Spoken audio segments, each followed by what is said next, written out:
Hi guys, my name is Allie. I'm a heroin addict and I like making videos on YouTube talking about my experiences. So I'm trying to get this to the perfect angle. Okay, I guess that's the best angle. So I want to make a disclaimer before I start this video. If you don't like talk about drugs, if you don't like war, what do they call it? War stories about drugs, then I would click off this video. If you're judgmental of people who use drugs, I would get off this video. This one ain't for you, but I do have other videos that you can watch on my channel. So this video is going to be the first time I smoked crack. It's totally not funny. I just it sounds funny coming out of my mouth. It sounds like something you normally wouldn't say. So I'm just gonna jump right into it. I started smoking crack when I was 20 years old. I am 23. I'll be 24 this year. Well, actually 1 month after this year. So 6 months. I'm 23 and a half, okay? I'm 23 and a half. I'm so fucking annoying, I'm sorry. So,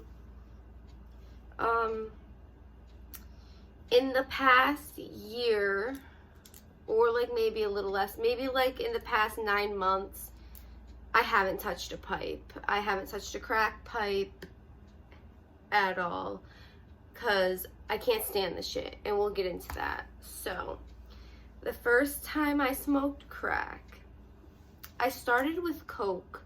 I would snort coke all the time, during the week, during the weekend, whenever I can get my hands on it, I would get it. And I loved it. I loved doing it because when I was out, it made me social. It made me feel like the person that I actually wanted to be, not shy, outgoing. It made me kind of tantalizing, if that's the word. It made me feel empowered. It made me feel confident in myself, and it assured me that everything I was saying felt right, and everything in me felt right. So I was hanging out with some friends,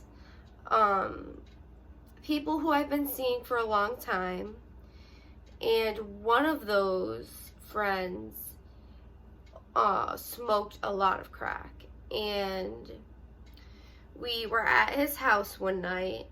We were drinking Patron. We were drinking, I can never forget that. I can never remember that drink. It's in a small bottle. It goes like this, and it goes up, and it's short, and it's blue. It's a blue color. Can't remember it. It's a real girly drink, but I was drinking that. We were drinking everything. I remember tequila being there. We were getting drunk. We were sniffing coke, and then this was at a trap type house. It was at a trap house. It was in an abandoned house where one of my friends would stay. It was dirty. It was dingy, and as soon as me and my friend walked into this house, all you see is I'm gonna call the guy friend Chris, and I'm gonna call my friend my friend. So we walk in, and Chris is on the couch, eyes sunken in. All he has is pupils, no color in his eyes, because crack or coke makes your pupils humongous. So that's how it looked, eyes sunken in black, and all you see are some huge ass big pupils. And we knew he had been smoking for a minute. We see it on the table, and he's like, we're like, so we brought our own coke, and we started sniffing it, busting out lines. We gave him a line, and he was like, I'm gonna cook my line. And we were like, why? Like, it's good if you sniff it. It's good if you sniff it. I don't want you to ruin it if it don't cook. So he starts chefing it up, and he takes a hit, and every time he takes a hit, he like falls backwards, and he just keeps doing that. And then he has his own stash that he cooked up, and it's already there cooked up, and he asked if we wanted to try it. I told him I had no idea how to hold it and light it, because you have to hold it and spin it and light it a certain way. If you're 18 or younger, you should not be watching this video, by the way. I forgot to mention that in the beginning. I don't like teaching people how to smoke crack. But anyway, there's a certain way you have to do it.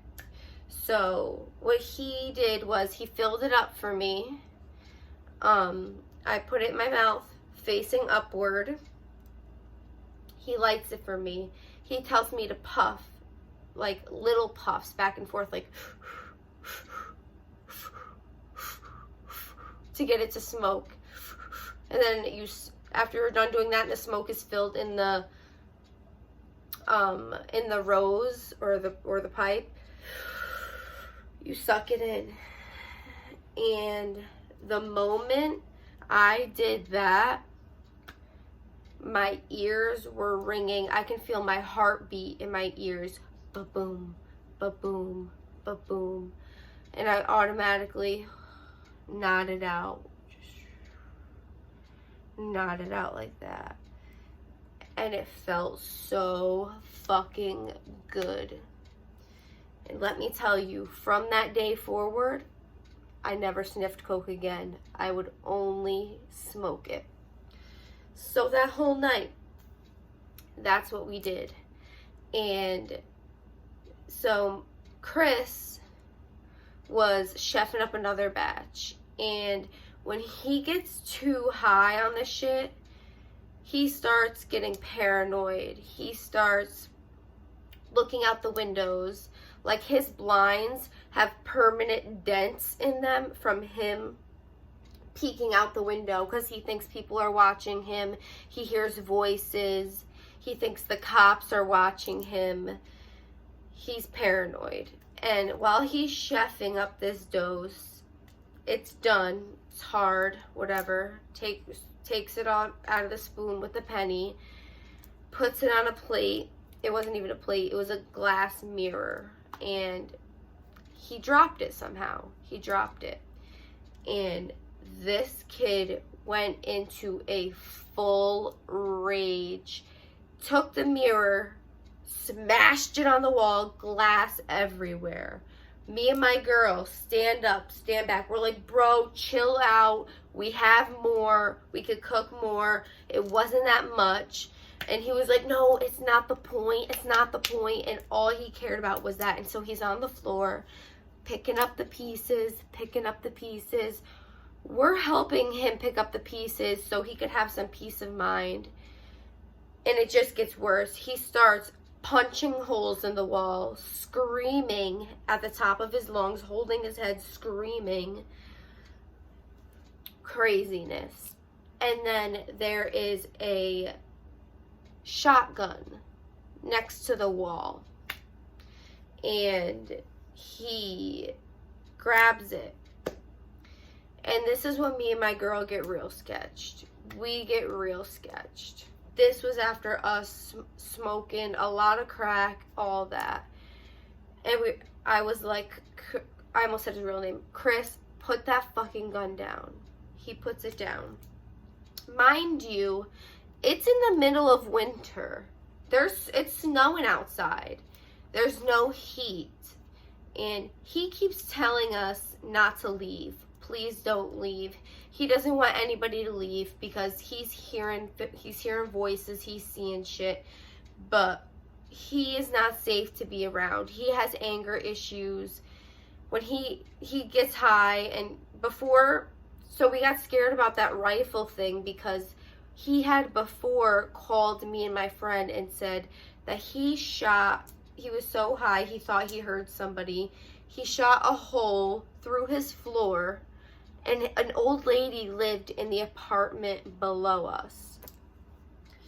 So there was like a huge hole there.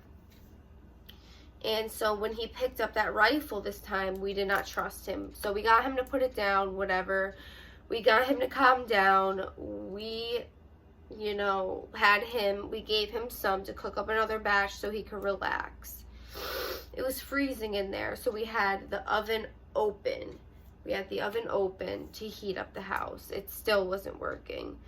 So, we continue drinking. He keeps helping us, smoke and take our hits. Finally, we're getting the hang of it. And, nothing is like the first rush. Your second rush ain't like the first rush. It could be your first time smoking crack. There will be nothing like that first rush. You will chase that first rush, ears ringing, heartbeat in your ears, that knotted out feeling, you'll chase that. And that's like chasing the dragon. You just keep chasing it, hoping and wishing to get that rush again. You'll still get a rush, just nothing comparable to that one. You can get one close to that, but never that good of a rush. And that's where people get tied in. And the thing with crack cocaine is that as soon as you take your first hit, the high is so quick. It's maybe like a minute to 2 minute high, and then you're already faint for another hit. So it goes quick, especially between 3 people. So, after the pipe isn't even cooled yet, and it has to be cooled for you to put the rock in it. If you put the rock in it while it's hot, it melts and it wastes it. So you have to wait for it to cool off. So you're blowing on it to cool it off because we cannot wait. We're putting it near the fan, putting it near everything, putting it outside because it's fucking snowing for it to cool quick enough so we can get the next hit. And we only had 1 pipe, so it's going around each person, and you're just staring at the next person hitting their pipe, and you just can't wait. Your leg is shaking. You can't wait for that hit because you're so fucking faint. Crack is the only drug that has made me a legit fiend. Like, as soon as you touch it, you can't stop touching it. And it takes willpower. It took so much willpower for me to stop smoking crack because I was around people who are close to me who always smoked crack. And for me to watch them do it, that literally, I could feel it in my chest. I wanted it so bad. That compulsion was so strong. And I would think in my head, just one more hit, Allie, just one more hit. But I knew as soon as I would take that hit, all of my money would be gone. I would be selling my TV. I did. I sold my TV. I sold whatever I can. Dressers, shoes, clothes, anything people would take, I would trade it for crack because that's how strong it affects your brain. Your brain's reward system is dependent on that rush, on that euphoric rush, no matter how you got to get it. And that's why people go to the extent that they do to get their drug of choice. This doesn't just apply to crack.